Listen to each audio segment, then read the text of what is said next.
नमस्कार मित्रांनो. आजच्या या व्हिडिओमध्ये एम-एम-सी रजिस्ट्रेशन करण्यापूर्वी आपल्याला आपल्या काउन्सिलकडनं NOC for the MMC registration हे काढावं लागत असतं आणि त्यासाठी कशा प्रकारे अप्लाय करावे याबाबतची माहिती आजच्या या व्हिडिओमध्ये मिळणार आहे. मित्रांनो, या ठिकाणी आपण Google Chrome ओपन करायचं असणार आहे आणि या ठिकाणी आपली या काउन्सिलची जी काही वेबसाईट असेल www.mchmumbai.org हे आपण या ठिकाणी टाईप करायचं असणार आहे आणि त्यानंतर एंटरवर क्लिक करा. त्यानंतर आपल्याला या ठिकाणी अशा प्रकारचा इंटरफेस ओपन होताना पाहायला मिळतो. लॉग इनवर आपण क्लिक करायचं असणार आहे.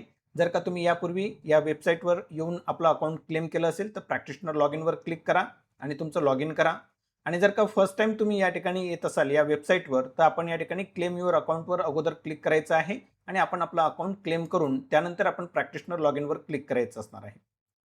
जर का तुम्हाला तुमचं अकाउंट क्लेम करायचं असेल तर ते कशा प्रकारे केलं जातं या बाबतीतला एक संपूर्ण व्हिडिओ आपल्याला या ठिकाणी यावरती आय बटनवर क्लिक करून पाहायला मिळेल. तर आपण अगोदर आपलं अकाउंट क्लेम करा जर का क्लेम केलं नसेल तर, आणि जर यापूर्वी अकाउंट क्लेम केलं असेल तर प्रॅक्टिशनर लॉग इनवर आपण क्लिक करायचं असणार आहे. प्रॅक्टिशनर लॉग इनवर क्लिक केल्यानंतर आपल्याला या ठिकाणी जे काही लॉग इन असणार आहे हे आपला मोबाईल नंबर आणि जो काही पासवर्ड असणार आहे हा टाकून आपल्याला या ठिकाणी लॉग इन करायचं असतं आणि त्यानंतर साइन इनवर क्लिक करायचं असणार आहे.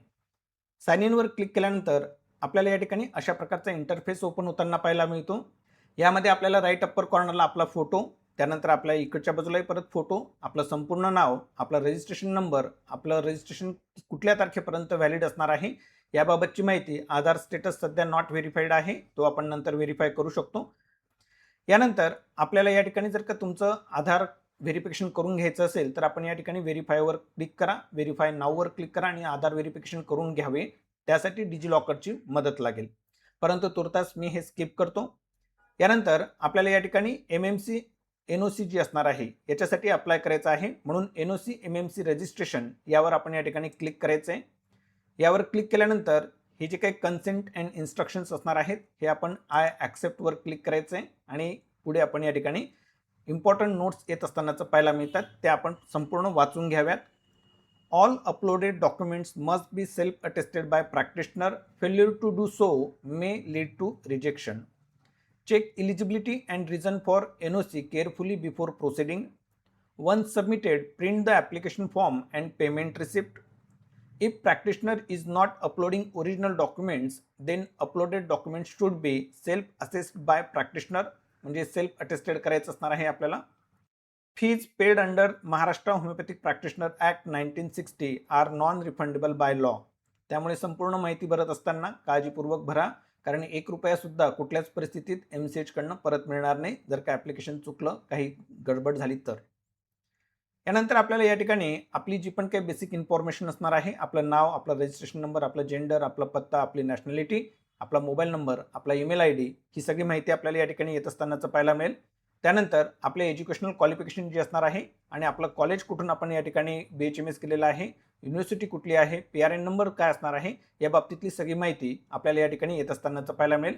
त्यानंतर आपण नेक्स्ट बटनवर क्लिक करायचं असणार आहे. त्यानंतर ॲडिशनल इन्फॉर्मेशन रिझन जी असणार आहे, आपण काय या ठिकाणी एन-ओ-सी साठी अप्लाय करत आहोत तर ते कारण जे असणार आहे हे आपण या ठिकाणी मेन्शन करू.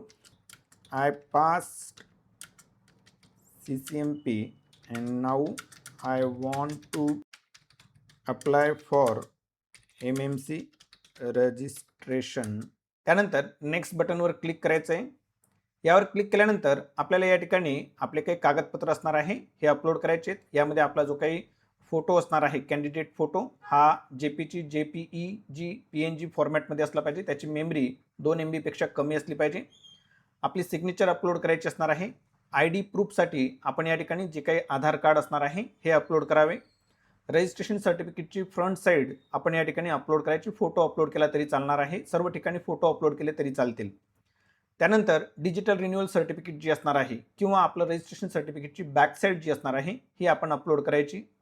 जर का आपल्या रजिस्ट्रेशन सर्टिफिकेटची बॅक साईड ही आपण म्हणू की ब्लँक असेल तरी देखील आपण या ठिकाणी ती ब्लँक साईड अपलोड करा. यानंतर आपल्याला या ठिकाणी जे काही आपलं CCMPचं रजिस्ट्रेशन सर्टिफिकेट असणार आहे, ज्याला आपण ॲडिशनल क्वालिफिकेशन सर्टिफिकेट म्हणत असतो, ते आपण या ठिकाणी अपलोड करावे. ॲड्रेस प्रूफसाठी पुन्हा एकदा या ठिकाणी आपण आपलं आधार कार्ड अपलोड करा. ID कार्डसाठी आय कार्ड जी असणार आहे, तर आपल्या काउन्सिलकडनं आपल्याला एक आय कार्ड देण्यात आलेलं असतं, तर हे आय कार्ड आपण या ठिकाणी अपलोड करायचं. आणि त्यानंतर नेक्स्ट बटनवर क्लिक करायचं असणार आहे.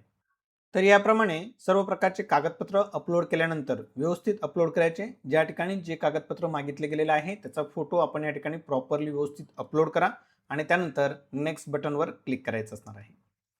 यावर क्लिक केल्यानंतर आपल्याला या ठिकाणी आपल्या ॲडिशनल इन्फॉर्मेशन जी असणार आहे ते आपल्याला या ठिकाणी येत असतानाच पाहायला मिळते. बाकीची अगोदरची जी पण काही माहिती असणार आहे ती देखील आपल्याला या ठिकाणी पाहायला मिळते. कुठल्या कुठल्या प्रकारचे डॉक्युमेंट्स अपलोड केलेले आहेत ते येताना पाहायला मिळतं. आणि यानंतर महत्त्वाची गोष्ट पे अँड सबमिटवर क्लिक करायचं असणार आहे. यावर ज्यावेळेस आपण क्लिक करतो तर आपल्याला या ठिकाणी 2100 रुपये म्हणजे 2100 रुपीजचं पेमेंट करायचं असणार आहे. तर आपण या ठिकाणी पे 2100 रुपीजवर क्लिक करायचं आहे. यावर क्लिक केल्यानंतर आपण या ठिकाणी एका नवीन विंडोवर जात असतानाचा पाहायला मिळतो. तर आपल्याला या ठिकाणी एक QR कोड येताना पाहायला मिळेल. या QR कोडला आपण आपल्या Google Pay, फोनपेने या ठिकाणी स्कॅन करायचं असणार आहे. फी जमा झाल्यानंतर आपल्याला हा अशा प्रकारचा ॲप्लिकेशन समरी येत असतानाचं पाहायला मिळते. पेमेंट सक्सेसफुल येताना पाहायला मिळतं. तर व्ह्यू ॲप्लिकेशन स्टेटसवर आपण क्लिक करायचं असणार आहे. ॲप्लिकेशन सबमिटेड असं आपल्याला पाहायला मिळेल. आणि यानंतर आपण आपली जे पण काही ॲप्लिकेशन समरी असणार आहे आणि पेमेंट रिसिप्ट जी असणार आहे ही आपण या ठिकाणी डाउनलोड करून घ्यायची. धन्यवाद मित्रांनो.